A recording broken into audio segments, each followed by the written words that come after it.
November 17th, 1989. Hundreds wounded, one presumably dead. The communist regime in Czechoslovakia was drawing to a close.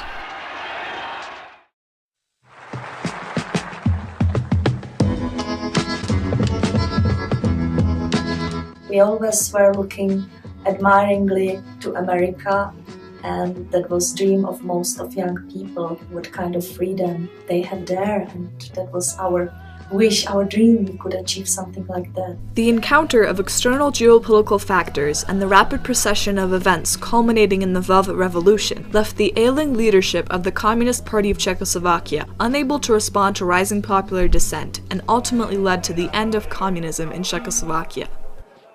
After the Second World War, when Russian tanks came into Czechoslovakia, they were welcomed with cheers and gratefulness for liberating the country from the Nazis. The Communist Party took advantage of that feeling and gained a plurality of 38% in the first post-war elections and formed a coalition government with other left-wing parties.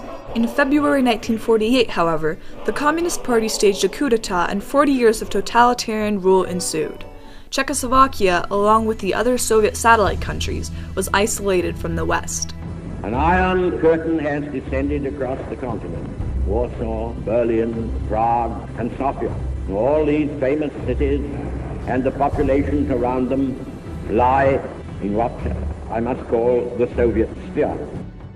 In 1968, a new generation of the Czechoslovak Communist Party leaders, headed by liberal reformer Alexander Dubček, came to power and pressed for economic liberalization and relaxation of censorship in what became known as the Prague Spring. Freedom of speech and press emerged, and for the first time, political commentary was allowed in the media. Even though Dubček's socialism with a human face policies were popular among the general public, hardline communists both in Czechoslovakia and the Soviet Union resisted the changes. To prevent an uprising, the USSR led several negotiations affirming Czechoslovakia's loyalty to the Warsaw Pact. When the reforms continued, the Soviet Union took a military alternative. In mid-August 1968, the USSR and other members of the Warsaw Pact mounted the largest military operation in Europe since the end of the Second World War. 200,000 troops and 5,000 tanks invaded Czechoslovakia with no opposition from the Czech army. Ordinary citizens resisted the invasion, however, painting over the street names and doing anything possible to stop the invaders. Dubček and the other communist reformists were replaced by hardline communists, and an era of ubiquitous state power continued. Throughout the 1970s and 80s, dissidents challenged the government with independent thinking and by embracing Western influences like music and clothes in addition to democratic ideals. Charter 77 was the first organized opposition in Czechoslovakia to encounter the Communist Party, and in 1977 it published a manifesto, along with signatures, in Western newspapers proclaiming their opposition to the government because it didn't protect human rights. The document was banned and the signatories were persecuted. A decade later, in the mid-80s, Mikhail Gorbachev, the leader of the Soviet Union, had enacted his perestroika and glasnost reforms, which sought to overcome Soviet economic stagnation and grant greater freedom. These reforms ultimately contributed to the eventual dissolution of the Soviet Union and the end of the Cold War.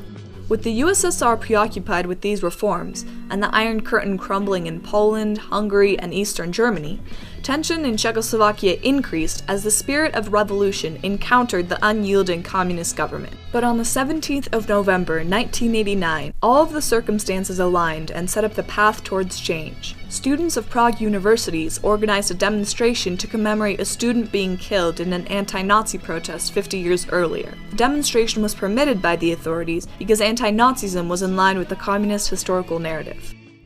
On the evening of November 17th, thousands of students marched without incident on the designated route, but as more and more people of all ages joined, the focus of the demonstration shifted to discontent with current politics, and an increasing number of people started holding up anti-government signs and shouting phrases against the leaders of the Communist Party. They peacefully walked with candles, singing songs about freedom and shouting slogans. But soon, the protesters encountered the police, who created a blockade from both sides, preventing them from continuing or leaving.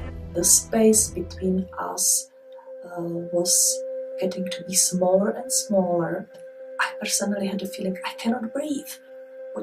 What should we do? And we cannot leave, we cannot escape. There was no escape.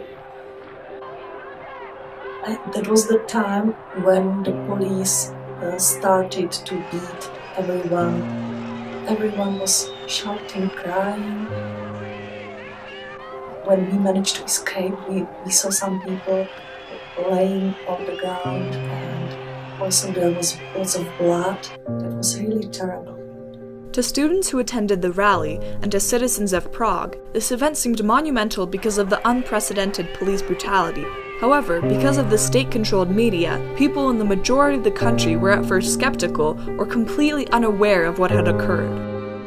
The following day, the student unions organized a strike for all the Prague universities, and later that day, all the theaters in Prague joined the students to create awareness of what had happened. None of the theaters gave their performances, and instead the audience took part in discussions, sharing their experiences and urging others to protest. My už dneska nesmíme tu šanci pustit.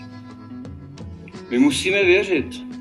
Když ne nikomu, tak tomu občanskému fóru, to je přece strašně rozhodující a důležitá věc, to fórum. Václav Havel, a playwright and dissident who had only been released from jail a few weeks prior, helped utilize the anger people felt because of the police brutality and long years of a controlling regime and transfer it into something concrete and productive. He combined Charter 77 and other anti-government groups to form the Občanské fórum, or Civic Forum, which was composed of actors, students, dissidents, and ordinary people. The Civic Forum became the platform of opposition to the Communist Party and eventually successfully negotiated a non-violent transition of power. There was a saying popularized by Havel about the length of revolutions in Europe. In Poland it took 10 years, in Hungary 10 months, in East Germany 10 weeks. Perhaps in Czechoslovakia it will take 10 days. Although the complete revolution in Czechoslovakia took longer than 10 days, the spirit of enthusiasm remained. Over the course of the weeks following the demonstration on the 17th, foreign news reporters broadcasted the Velvet Revolution to the entire world. However, in order to let the Czech public know what was happening, the students created pamphlets, leaflets, and posters.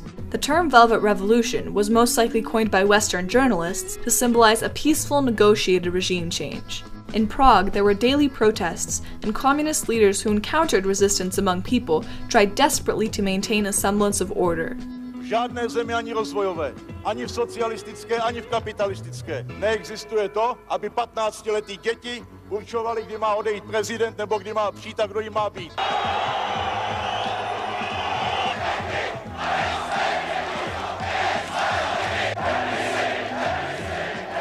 The Czechoslovak Communist Party had observed the crumbling of communist regimes all over Europe, and without the support of the Soviet Union, there was great uncertainty of how to react to the rallying public.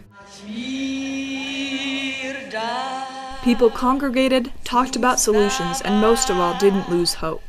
At one of the rallies, Marta Kubišová, who had written a song opposing the invasion of tanks in '68, sang the same iconic song about freedom.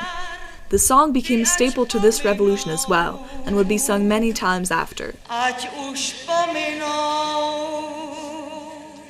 On November 24th, the top leaders of the Communist Party resigned.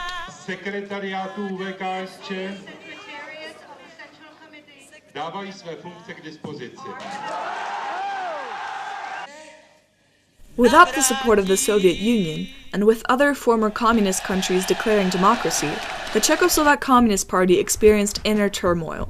Along with the inability to form a coherent party and the encounter of nationwide protest, the Communist Party was left with no option but to resign. Gradually, the terms proposed by the Civic Forum were accepted by the government. The political prisoners were released, the government was renewed, and the free elections were planned for the following June.